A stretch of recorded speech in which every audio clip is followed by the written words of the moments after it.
Hello everyone. Today I'll be taking a look at this fake SQ8 camera. This is a clone of the original model, which has the metal build, and not a clone of the updated model, which has 6 lights but has the plastic build. The build quality on this fake is not as good as the original. In this lanyard spot there are rough edges compared to this flat perfect bar. There's no painting detail. And this material, it scratches really easily. The boxes are pretty much identical, other than the fact that the fake one is a little larger than the real one. The box contents are all identical other than the charging cable. For the real one, it comes with a cable that is both a video output and USB charging. But the fake one is only just a USB charging cable. The fake one also doesn't support the video output when plugged into a monitor or a TV. This fake SQ8 is surprisingly light. The original, which has a metal build, is around 27 grams.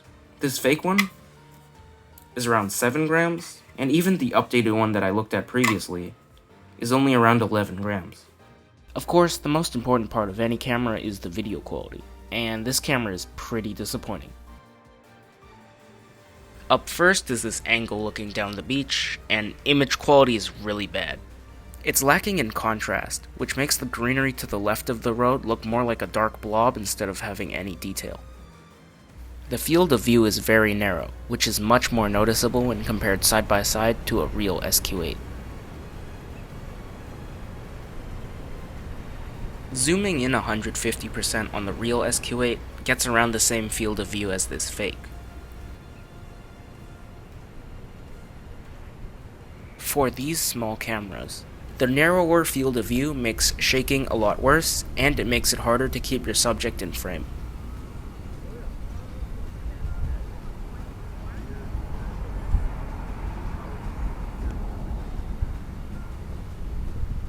In this shot, you'll notice the jumping or the frame skipping, and that is all on this camera. It does this on whatever SD card I try using.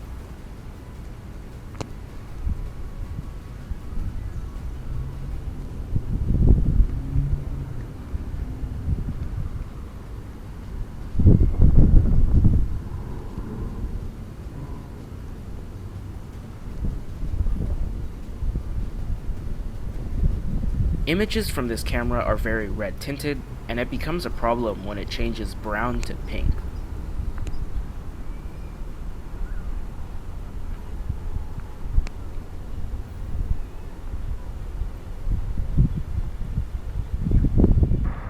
Even though the field of view is a lot more narrow, there is still less detail compared to the original.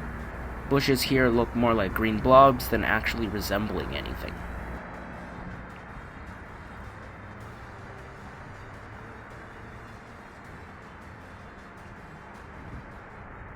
Here is a basic audio test of this camera, and as you can tell, the microphone sounds a bit muffled and the overall volume is a little muted.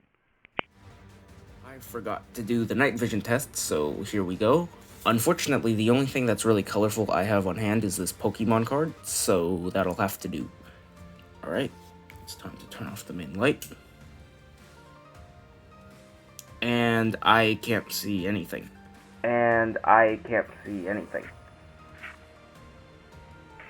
So it turns out this camera doesn't actually have night vision. The lights in front are purely decoration, and it's actually not very sensitive to infrared light. As you can see, my camera is a little sensitive to the infrared light. You can see the reflection that the card is making. So this camera is pure potato quality, and since I've been asked about it before, I'll go into some reasons as to why I don't think it's just some variation. I'm confident that this camera is a fake, because the video quality isn't as good as my other SQ cameras, and the back of the box has false advertising. First up, it says that it can record in 1280 by 720p.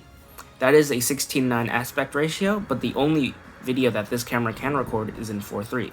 The box also states that it can record in 1920 by 1080, and that is just not true. For anyone unfamiliar with SQ cameras, when you turn it on, it is in 720p standby mode, that is when the blue light is on. You enter 1080p mode by hitting the mode button once, and now both lights are on. and hitting the mode once again will turn it into photo mode where only the red light is on.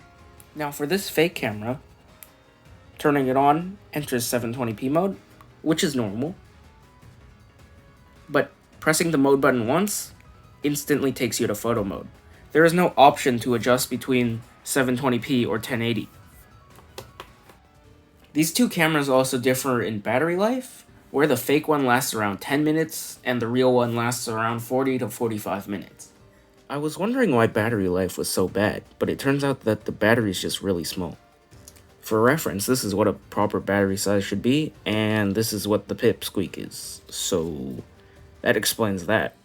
You can't even use this camera as a free battery swap for the real ones, which just makes it completely pointless. SQ cameras also have something called cycle recording built in, and what that does is it records in 5-minute segments, and if the SD card ever runs out of room, it will automatically delete the oldest segment in order to record a new segment.